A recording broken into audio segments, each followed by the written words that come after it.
All right. Chapter 61, Prayer. Prayer is the communication of the soul of man with the soul of God. It is the effective means whereby the great dam of spiritual power and inspiration is tapped. Above all, it is not a babble of words. When you pray, do so in silence with all the words retained within yourself. Pray not with the tongue and mouth, but with the spirit.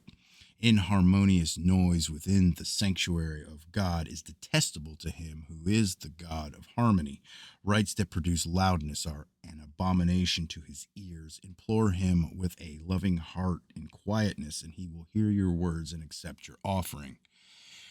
The ear of God is closed to the man who speaks, but is open to the silent man. When he who is silent comes to speak, not that men may hear, but God, then he hears him. Is not the great God known among us as the listener in the silences?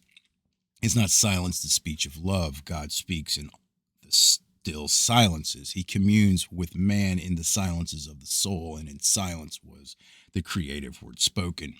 Seek always after silence and quietude, and seek friends among the silent ones. The man who fears to be alone with himself in silence or solitude will never discover the secrets of the soul. Men go into the wilderness to commune with their souls in silence. Only thus do they receive a reply. He who lives ever among noise and turmoil says, I have no soul. When in prayer, occupy yourself with the affairs at the boundary of the region of hope, for prayer spans the great unseen barrier. Prayer is the bridge between two regions, but few there are among men who know how to pray that the bridge may be opened. Words are unimportant to prayer, for good and fine words alone are not edifying to God. He hears that which is spoken from the heart and reads that which is written in the soul. Therefore, those who are answered are few, and those who are not, because of their own inadequacy, say, Where is God that he hears me not?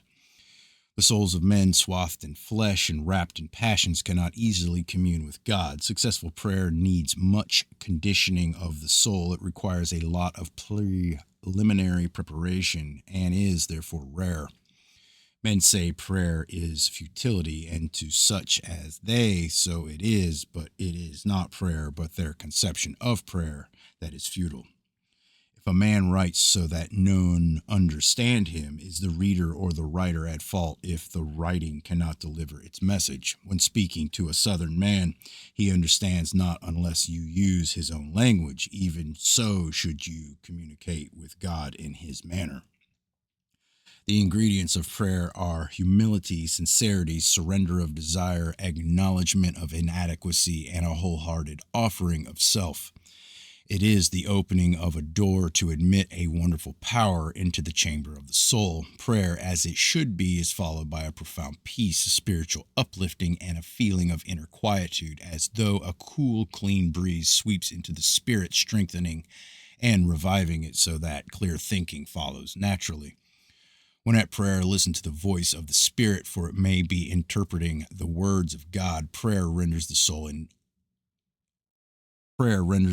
articulate. The length of prayer is unimportant, but the depth and range of prayer matters above all else. Prayer is a state of harmony, embracing heart and spirit. It is not a